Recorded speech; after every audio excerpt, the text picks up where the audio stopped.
Technology's goal is to make the human race's time on Earth easier. It has, however, it is progressing from a tool to a weapon. The technology that has taken over the human race is no longer there to add to the quality of their time on Earth, rather to dictate their lifestyles. The emotions in the past which caused traumatic events in the human life are now extinct. People are now more reliant on technology to fill the void in which emotions used to fill. Minorities caused change. The populations grew and opinions evolved, creating chaos in the eyes of the people. The ones who were different were enemies. Later, technology, mass exploitation, and the minority pressure took away individuality and the opinions of the people. Bradbury, page 58. Their way of thinking changed, and the knowledge that was meant to be absorbed began to be controlled to create peace. Happiness is elusive. People are bombarded by entertainment, creating no space to think and limiting any differing opinions that could create destruction in their society. The goal, a happy society where everyone can be the same, was created to destroy the free will of knowledge of the world around them. People were impatient and wanted everything to be concise. From books to radio shows to school days, they wanted everything to be simple and easy to understand. School was shortened to the minimum, disciplinary actions took too much time to be thought through, and there was time for sports to be organized as a way to keep people busy and prevent too much thinking. People did not have the time to read or focus on a book at all. Books became shorter and shorter until they were not worth existing at all. Books were deemed useless when people realized that books caused conflict due to people's different opinions eventually clashing. Society has grown impatient, and the length and quality of written literature reflects upon that. Books are shortened into 15-minute interview-like segments.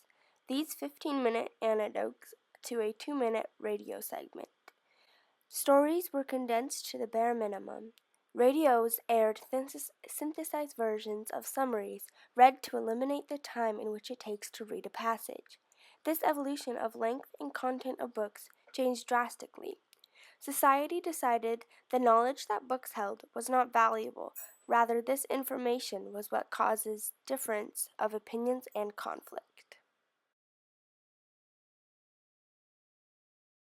As society has grown impatient, the books and written literature has shrunk to accommodate the desires of society. After realizing that people no longer wanted factual or dramatic information, but rather stories that would bring happiness upon the people, authors were run out of business. Tabloids and comic books were the new poetry stories. Through this lack of any real education, people were found to be not as susceptible to being offended as they were previously. People got along better and they were happier. Firemen, once tasked with the job of protector and savior, have become the destroyers. All houses were made fireproof with their advanced technology. Firemen turned into peacekeepers. They kept the public from the controversy found in books. The people were blind-sighted from reality, and without books, the people would be kept safe from the opinions that made them unhappy. Firemen were given a different task: to annihilate all records found in books and erase the memory of the knowledge that was held within them. Different perspectives led to arguments, disagreements, and divisions. To ensure happiness, controversial topics were dropped, literature was burnt, and political issues were a thing of the past. Society pressed people to forget that the war ever existed. That way, neighbors wouldn't argue about which flag was offensive or who did things better than someone else.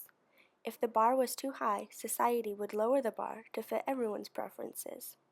The world became a nesting pool for entertainment to distract from the dread of unhappiness. Conformity led to contentment.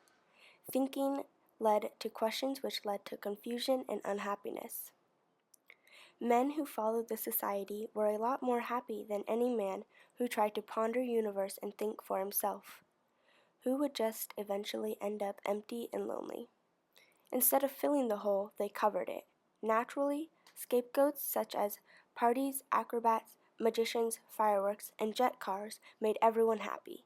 Not once did they ever bring disappointment or internal confusion, contrary to the superfluous books that spread anarchy and criticism. Anything that could make someone unhappy, especially the ramblings of a racist book, was destroyed. The world was too far in advance to be scattered by sorrow and hurt, which was derived from books.